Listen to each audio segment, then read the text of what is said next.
ahora sí ya. Bueno, decirles que ya, todavía pueden enviar la práctica, ¿verdad? O el informe de la práctica anterior, de la semana pasada. Tienen tiempo hasta el viernes o sábado, si no me equivoco, ¿verdad? Creo que es sábado. Pero yo, bueno, como les puse ahí en Telegram, ¿verdad? Intenten no dejarlo para el final porque vean que si no, entonces se les van acumulando, vean que pues ya van a tener una práctica adicional y, ¿verdad? Eso va a ir entonces acumulándose. Entonces mejor intenten sacarlo ahí rapidillo.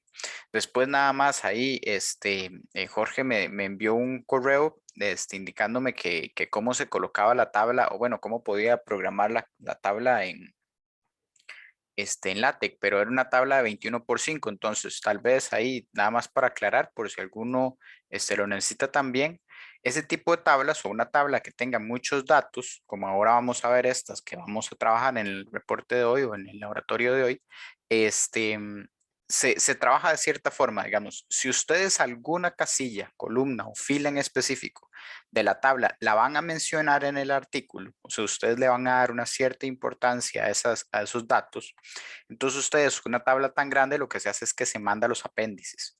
¿Ok? Se trabajan los apéndices, se dice en el apéndice 1 se encuentra la tabla utilizada y pues entonces de esa tabla, tal fila o tal columna o tal casilla, ¿verdad?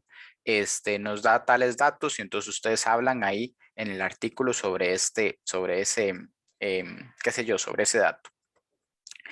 Si ustedes también, qué sé yo, lo que van a mencionar es un porcentaje de error que tenga que ver con algo por el estilo, o simplemente no trabajan en ninguna otra forma la tabla y ustedes saben que es importante en sus resultados, si ustedes quieren decir como, bueno, los resultados obtenidos están en la tabla tal y lo que hacen es nada más hablar con unas conclusiones o así, entonces ahí ustedes sí lo tienen que poner como apéndice.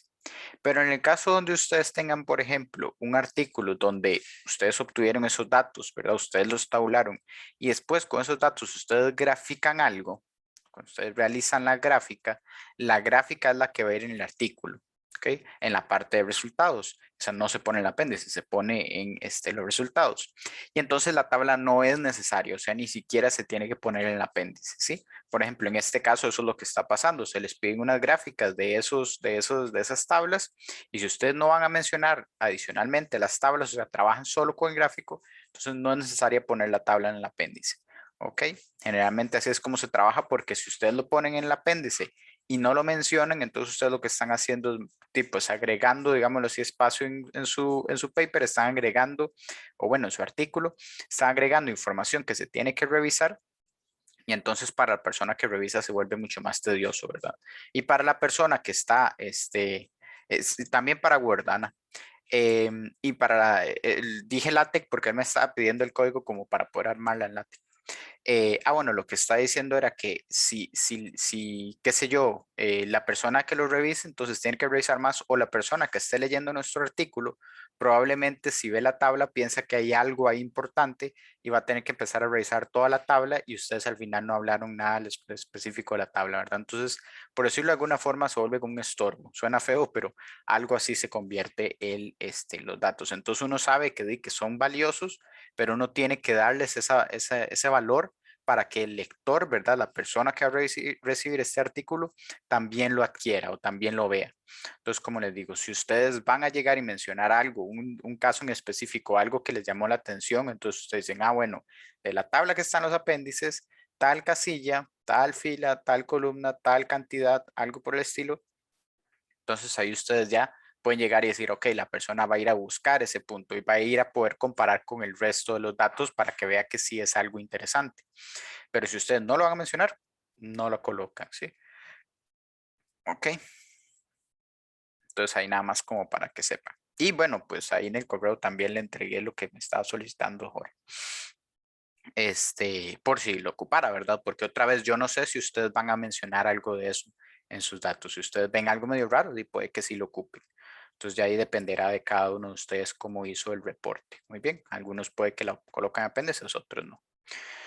Ok, entonces nada más era ahí como para tener un poquillo eso claro. ¿Por qué? Porque otra vez, esta semana nos toca hablar un poco o vamos a tener que trabajar ahí con otros datos que se tabulan. Entonces también me servía ahí también para ir hablando esa parte. Entonces, antes de comenzar con qué es lo que se va a hacer en laboratorio, de hecho, bueno, esa parte, perdón, toda esa parte del video probablemente salga nada más un cuadrito todo pequeño donde estaba yo hablando, ya lo cambié para que salga en pantalla grande. Em, bueno, antes de empezar a hablar sobre el procedimiento, entonces hablemos un poco sobre la teoría de esta parte de campo magnético. Bueno, técnicamente es la parte fuentes de campo magnético, ¿verdad? Aunque ahí en la guía el título de la práctica diga nada más campo magnético, lo que estamos analizando en este caso son espiras, o bueno, lo que se llama un solenoide, espira cuadrada, que está produciendo un campo magnético y estamos midiendo el campo, bueno, perdón, la magnitud del campo magnético que se produce. Entonces, bueno, me imagino que ustedes ya en la teoría, si ya llevaron el curso, entonces esto les va a servir para ir recordando, o si están llevándolo en estos momentos, más o menos, me parece que es en la segunda o tercera semana que deberían estar viendo la parte de Biot-Savart, o las fuentes de campo magnético. Entonces, me imagino que ya vieron esta parte, ¿sí? O por lo menos ya tienen como un entendimiento de qué es lo que está pasando. Entonces, cuando nosotros llegamos y decimos que se tiene un cable o algún lugar o algún tipo de metal o conductor por donde está pasando corriente, el espacio que esté alrededor de ese conductor, por donde está pasando la corriente, o sea, si tiene que haber corriente pasando, va a sufrir o va a tener un campo magnético, ¿sí? O sea, el hecho de que las cargas estén pasando por un cierto punto, entonces genera un campo magnético alrededor de ese punto en el espacio. ¿Ok? Y recuerden que una influencia en el espacio es lo que nosotros conocíamos como un campo. Muy bien, entonces lo que se genera por ahí es un campo magnético. Y entonces ese campo magnético se puede analizar de varias formas. Una de las formas más sencillas es con la ley de Ampère, pero la ley de Ampère necesita de simetrías muy fuertes, o sea, de que haya algo simétrico que me ayude a obtenerlas. La forma más general para obtener cómo es un campo magnético alrededor o cerca de líneas de corriente es con la de Biot-Savart, la ley de Biot-Savart, que nos decía que si nosotros tomamos una pequeña parte de este segmento, entonces se da por una cierta ecuación y después esa ecuación se integraba. No sé si recuerdan esa parte ahí de, de de la teoría. Bien. Entonces, básicamente nosotros estamos analizando esto en este caso. Estamos viendo mediante Biot-Savart o también por el hecho de que estos dos son figuras bastante simétricas por la parte de ley de Ampère, nosotros podemos obtener relaciones, ¿verdad? O podemos dar valores para los campos magnéticos que esperamos dentro de estos dos objetos. Entonces, por ejemplo, si yo lo que tengo es una espira circular, o sea, solo una vuelta circular, yo lo que espero es que en esta vuelta, como la corriente va siempre en una cierta dirección, ya sea a favor o en contra de las manecillas, yo lo que espero es que el campo que se genere alrededor del punto central siempre sea o siempre todos los puntos de esta espira van a darles una misma dirección, ya sea hacia adentro o hacia afuera, ¿verdad? Del plano de la espira. Entonces eso dependerá de la dirección de la corriente. ¿Ok? Pero en ese punto central yo espero que todos, ¿verdad? Todos los segmentos de la espira le den una contribución por ahí a a este campo. Bien. Entonces, al final lo que se obtiene por ahí es, si está justo en el plano de la espira, se obtiene un valor que nada más depende del radio de la espira. Pero si yo me alejo en ese mismo eje, ¿verdad? Que atraviesa el plano de la espira, si yo me alejo de ese eje, entonces yo tengo que considerar ahora sí una parte que es, primero, que el campo generalmente lo que hace es rodear al segmento al segmento de línea que yo estoy analizando.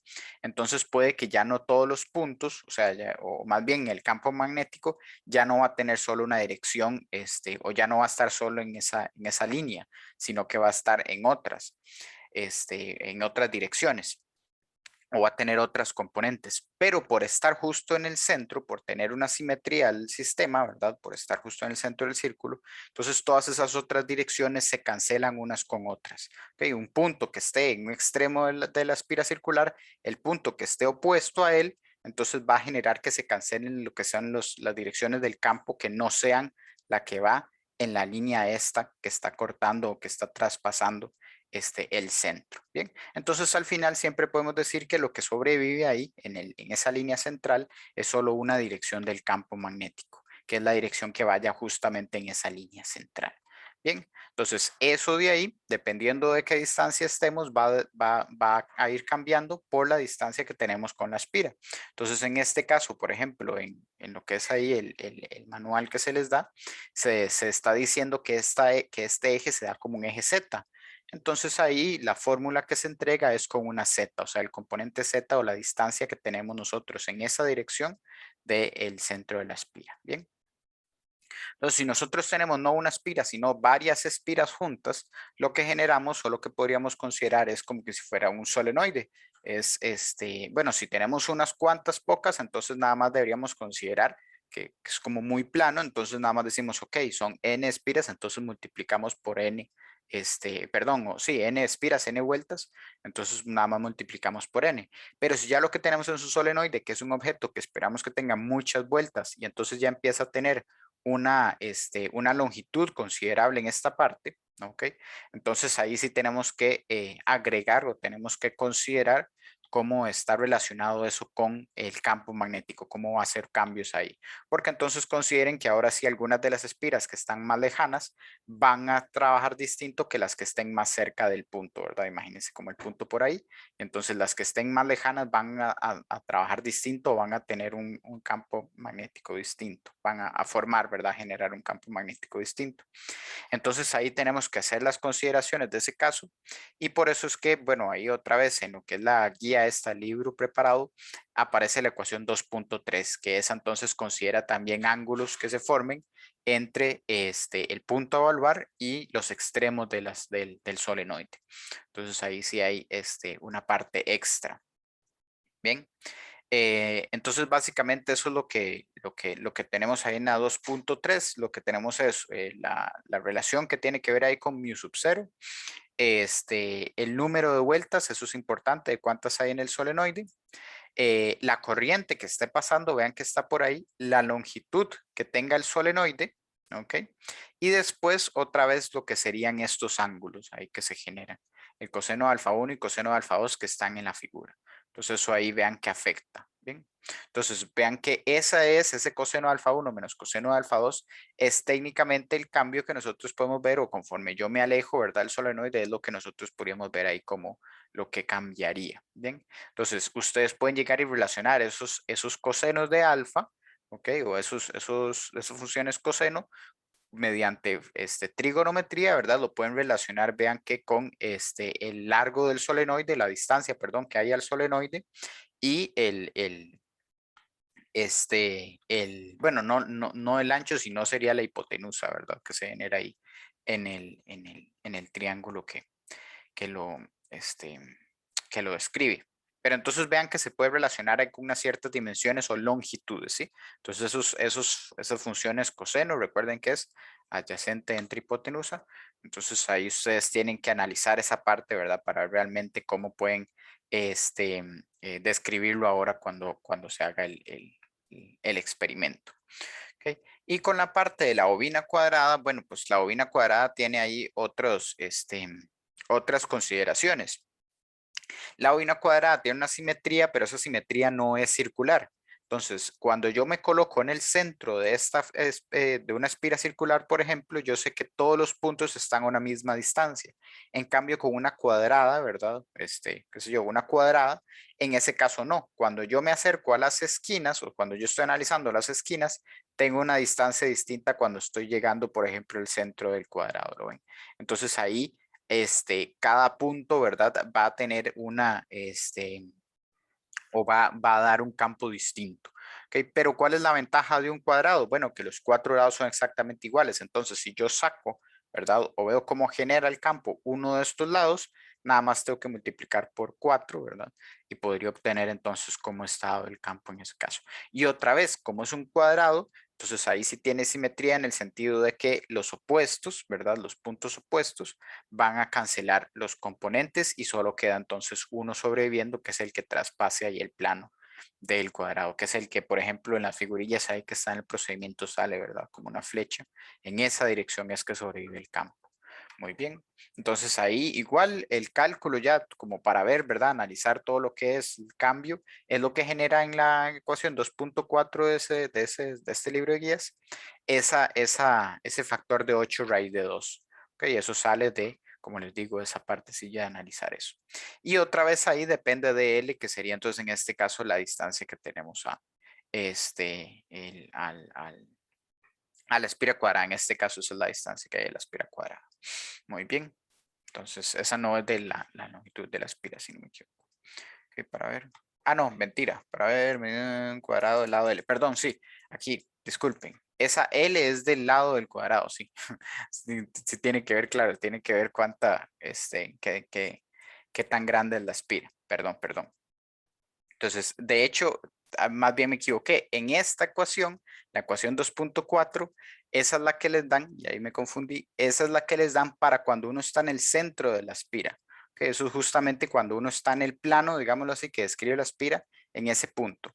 No les dicen cómo es cuando yo me alejo de la espira, a diferencia de la ecuación 2.3, que esa sí considera esa parte. Esta no, ¿ok? Esa nada más les están diciendo cómo es en el plano. Ustedes experimentalmente ahora con lo que van a hacer en el procedimiento van a ver qué pasa cuando yo me alejo. ¿Ok? Entonces ahí es donde ustedes van a tener que analizar un poquillo, ¿verdad? Lo que es las gráficas que obtienen. Muy bien. Entonces no sé si hay algún tipo de duda aquí con esta parte, con lo que es la teoría. Lo que es la fuente, ¿verdad? Se saca por Biot-Savart. Cuando nosotros tenemos Biot-Savart, solenoide y espira, y entonces esas son las fórmulas. Una de ellas aplica para todo el eje, la de la cuadrada solo aplica para cuando estamos justo en el centro, justo en el centro de la espira cuadrada. ¿Okay? ¿Todo bien hasta ahí?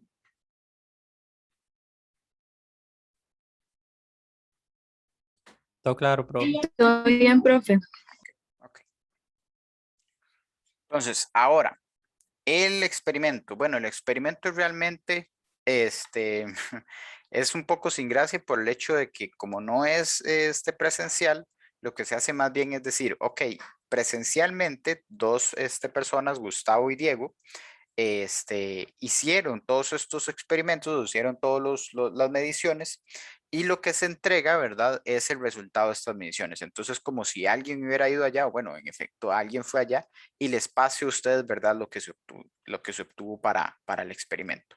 ¿Qué es lo que no me gusta de eso? Bueno, de que todos tienen exactamente los mismos datos, ¿verdad? No es como que hubo ahí cambios entre ustedes por el hecho de que, por ejemplo, cuando uno va en laboratorio presencial y cada grupo hace el experimento, en este caso no, una sola persona lo hizo y todos tienen exactamente los mismos datos, ¿verdad? Entonces, en el libro, ahí está el enlace a Drive, al Google Drive, donde están las dos tablas de Excel o los dos documentos de Excel, los dos archivos, donde se entregan todo lo que son los datos que se obtienen de los experimentos, ¿ok? Entonces, en la parte de procedimientos, el primer enlace que está ahí es el del Google Drive. Muy bien. Y ahí están los dos archivos Excel. Ustedes los descargan o los abren ahí mismo. Bueno, creo que si los abren ahí mismo, no sé si pueden copiarlo, pero mejor los descargan, ¿verdad? Los tienen ustedes por ahí. Y entonces van a tener, sí, para que puedan ahí modificarlos y todo, mejor lo descargan. Y entonces van a tener ahí todos los datos. Luego de eso se divide en dos partes el procedimiento por el hecho de que son dos experimentos distintos. Primero viene la parte de solenoide. ¿Okay? Hay un video ahí, es el punto 2.5.1, hay un link, hay un enlace al video de YouTube donde se ve cómo se hace el experimento. Entonces ustedes pueden ver donde la persona llega, se enciende la cámara, ahora se empieza a correr, se muestra ahí como está ya empezando a tomar los datos el instrumento o el programa que están utilizando para la medición, y entonces la persona procede a quitar una jaula de Faraday que hay por ahí, y pongan atención a esa parte, ¿verdad? A todo lo que estoy diciendo, porque es tipo lo que les va a ayudar a lo que es el análisis después. Entonces, la persona quita la jaula de Faraday y luego de haber hecho eso, ¿verdad? Después de un ratito, que pues, es humano, no puede hacer todo al mismo tiempo, entonces empieza a mover lo que es el sensor, alejándolo de el solenoide, pero siempre en un mismo eje, en el eje que se supone que es en el centro del solenoide, ¿sí? O sea, suponemos que ahí es donde se está haciendo la medición, en ese eje que va en el eje de simetría. Puede que no salga perfecto, pero esa es la idea que se tiene. Muy bien.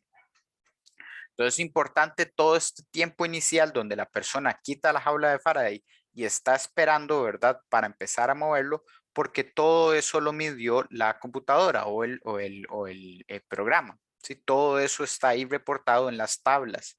Y eso realmente es información que no nos es útil para la gráfica. ¿Lo ven? O sea, ustedes no pueden llegar y agarrar todos los datos de la tabla de un solo y graficarlos, porque si no, entonces van a tener ciertos errores ahí cuando ya hagan la parte esta del análisis de los datos, porque la función entonces no va a salir tan suave, por decirlo así, o tan bonita. ¿Ok? Entonces, cuidado con esa parte. Hay datos que no funcionan. Entonces yo ocupo que ustedes disciernan, ¿verdad? Ya sea viendo el video, viendo cuándo es el momento en que empiezan a moverlo. Entonces comparándolo con los tiempos que salen en la tabla. Y ojo, no estoy diciendo viendo el tiempo en YouTube, no, literalmente el video del programa, ¿verdad? Sale ahí un tiempo de medición, entonces eso es lo que estoy diciendo que comparen.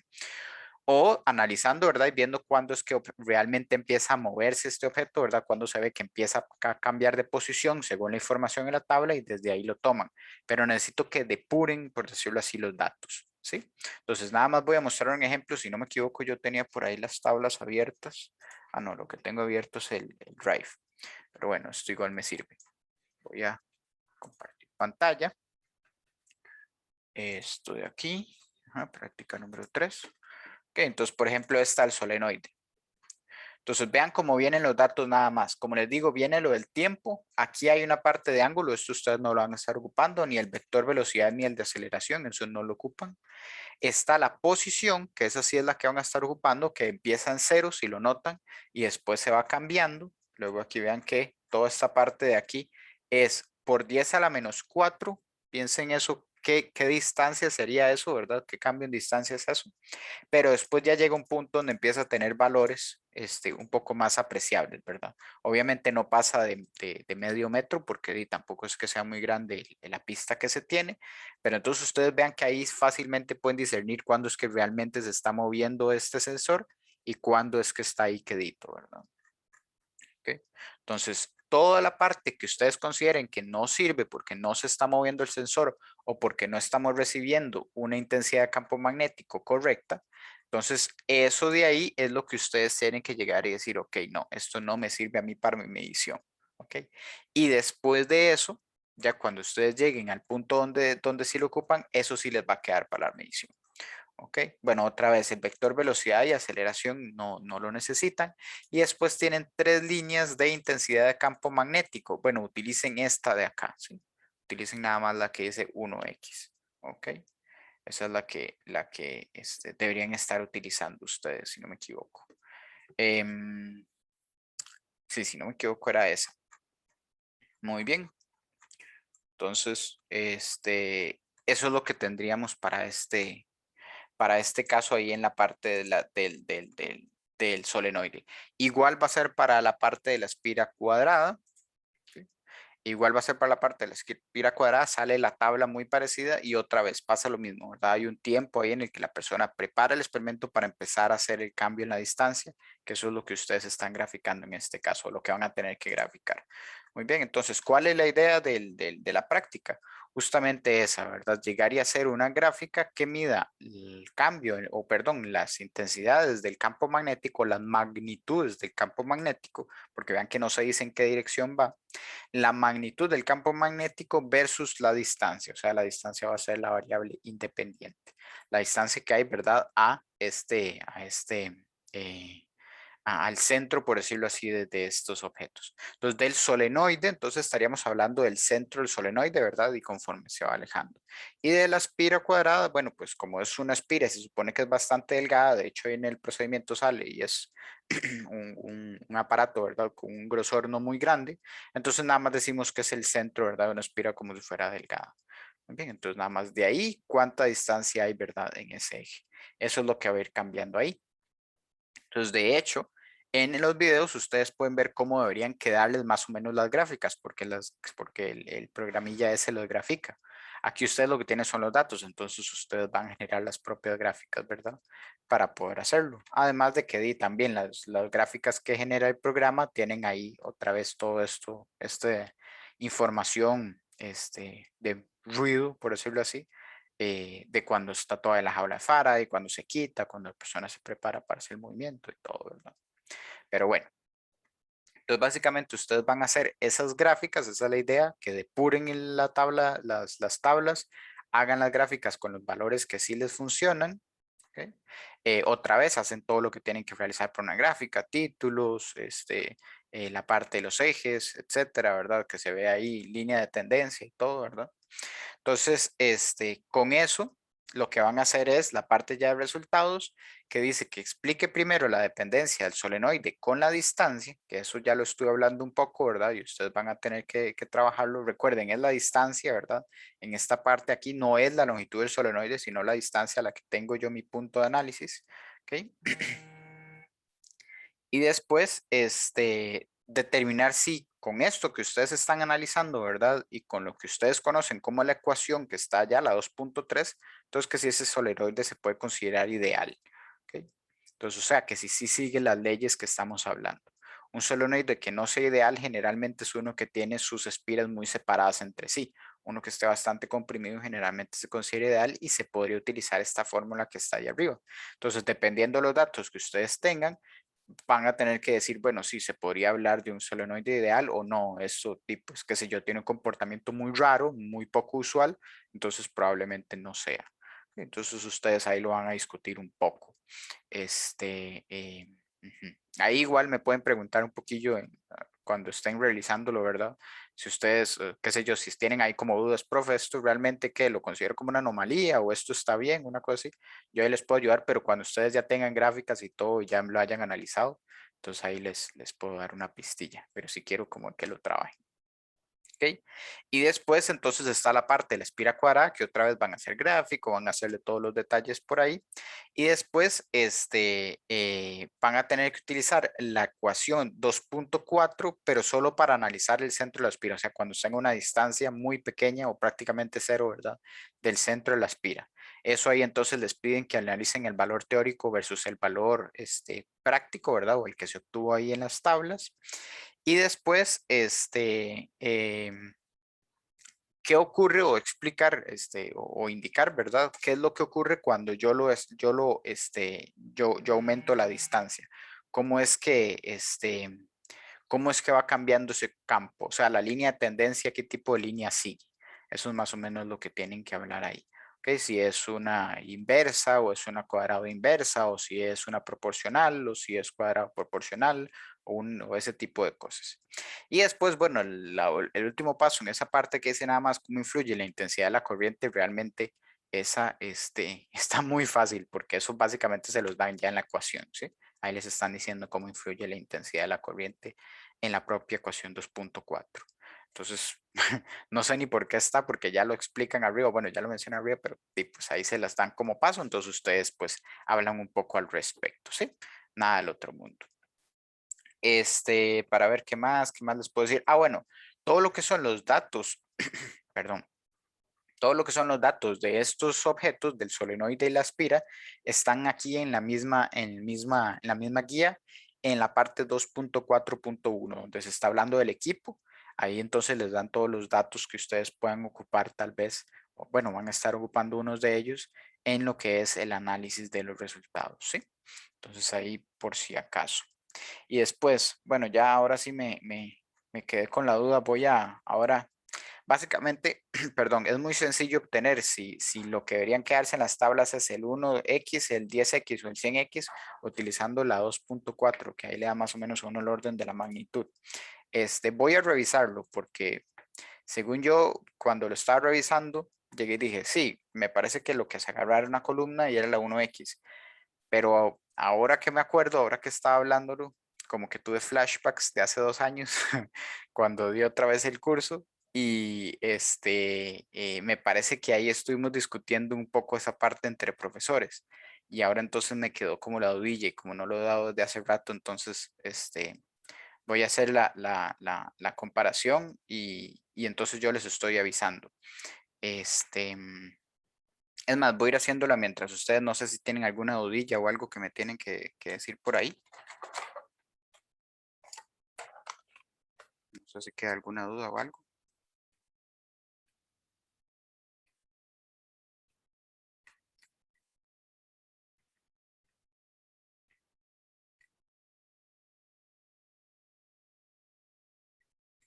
¿Todo bien?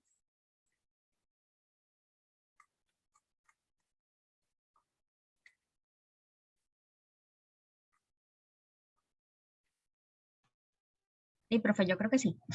Ok, ok. Entonces nada más denme un segundo aquí para sacar esto entonces. Esto por acá.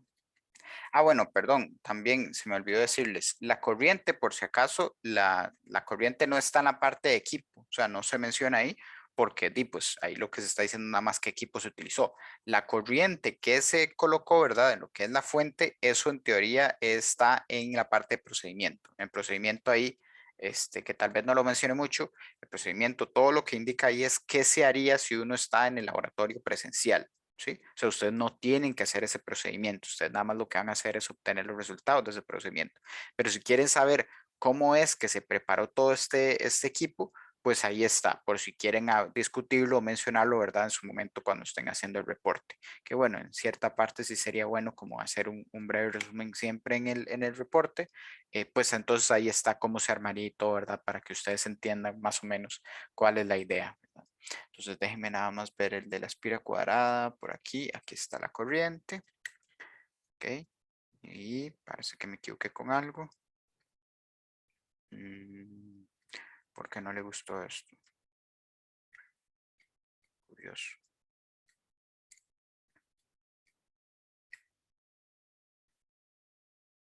Ok. Entonces me está dando eso.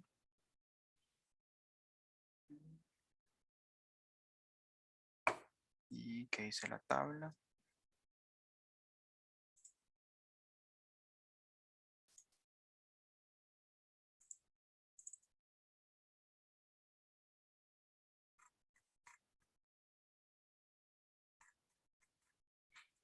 Posición.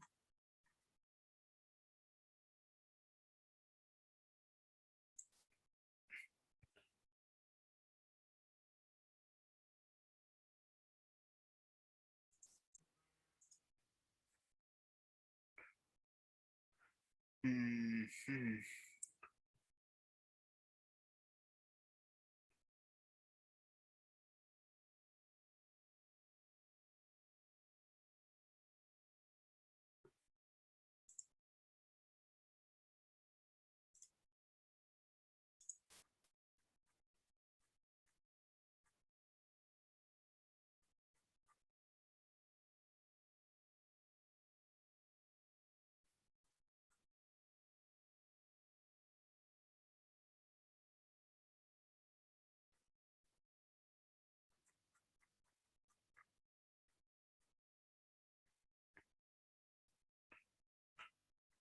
Estoy teniendo mis dudas ahora de... Dame un segundo.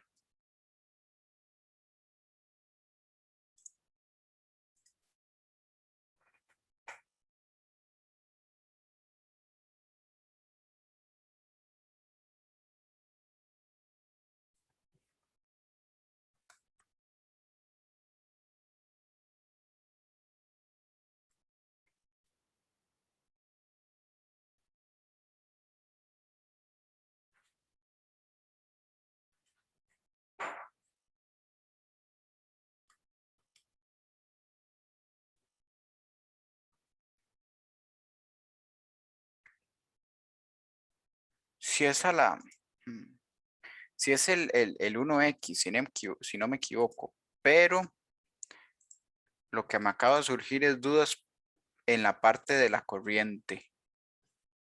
Y esto ahora sí se lo tendría que preguntar al coordinador, porque el problema está en que en el video se muestra un valor distinto para la corriente que el que está en el procedimiento. Y claramente eso entonces le va a afectar ahí a ustedes el resultado. Y eso no está bien. Entonces nada más déjenme buscar aquí. Ay, me perdí ya. Este. mm,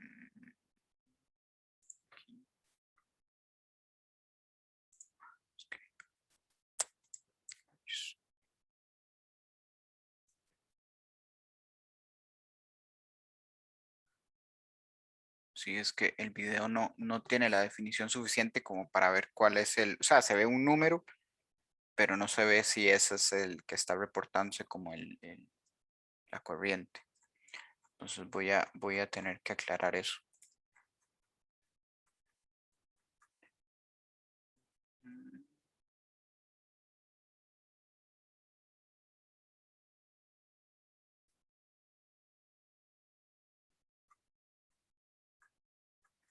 Sí.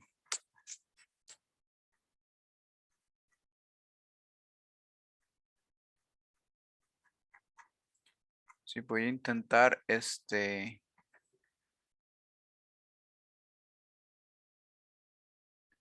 Ah, ok, es el de aquí. De aquí con la imagen esta que se tiene del equipo montado ya se ve un poco mejor. Ok, entonces déjenme ver nada más el video. Otra vez. Entonces esto es solenoide. Es un video de la aspira. Qué pena estar haciendo esto, ¿verdad? Aquí. 0.15.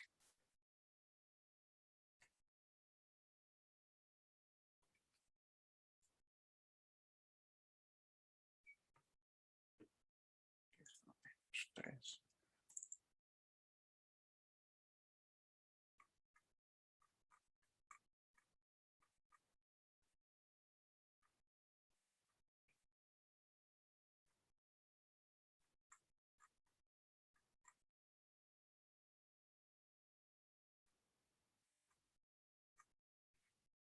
Un toque alto igual, pero y pues eso es lo que se tiene. Entonces sí. Ok, sí, entonces se usa el 1X y después en las corrientes, lo que se tiene que analizar o lo que debería hacerse es en los videos de YouTube que están por ahí, está la fuente y hay dos valores. Hay uno a la izquierda y otro a la derecha. El de la izquierda es un voltaje y el de la derecha es eso sí es la corriente, ¿sí? En amperes. Entonces, eso ahí, si ustedes lo revisan, está en las imágenes estas que vienen en la guía. Si uno les hace zoom, sí se puede ver ahí donde está voltaje y ampere. Y, bueno, ahí dice amp, que es de ampere, ¿verdad? Pero la corriente. Entonces, utilizando esos datos es que deberían revisar ustedes con la parte experimental o bueno, con la parte teórica. No, entonces no se puede hacer caso a los que están ahí en el procedimiento, lo cual me parece medio extraño, debió haberse hecho con eso, pero bueno, ya son cosas que debería hablar con el coordinador. Entonces sí, nada más hay como para que sepan que la corriente que deben utilizar es la que sale en los videos y que es el numerito que está en el lado derecho, ¿sí? De la imagen del, este, de la fuente esta, ¿verdad? Es la que está en la ventanilla derecha, esa es la corriente, ¿bien? Entonces, con eso ustedes sacan el dato teórico y entonces ahí comparan con el otro. Pues no sé si hay alguna otra duda que tengan por ahí.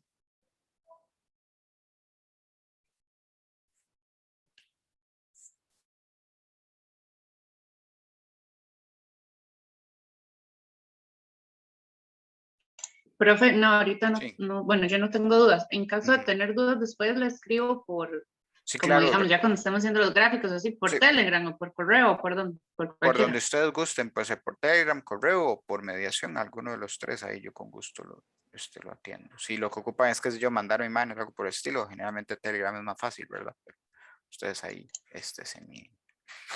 Ok, Gracias. con gusto. Entonces, estaríamos. Bueno, sí, entonces estaríamos, pues, si no hay más dudas, nada más voy a revisar porque ustedes son, a ver, me parece que son 27 por el de inclusión, pero el de inclusión ya no hay nuevas clases y eso ya es un problema. Pero, ¿dónde está la lista? Solo para verificar que sí sean 27.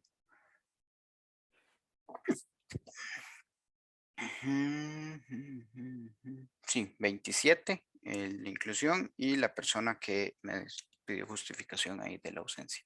Entonces, todo bien, están todos para no tener que pasar lista de nuevo. Y entonces ahora sí, aquí estaremos terminando la clase. Muchísimas gracias ahí por su atención y bueno, me disculpo ahí por ese errorcillo ahí con lo de lo de la corriente. La verdad es que debí haberlo revisado, o sea, me metí un poquillo más en los detalles de los números y lo que hice fue nada más revisar en la depuración de la tabla. Mis más sinceras disculpas. Ok, entonces nos estamos viendo la próxima semana. Gracias, profe. Tranquilo, profe, gracias. Hasta luego. Gracias, Gracias, profe. profe. Muchas gracias, profe. Con gusto, hasta luego.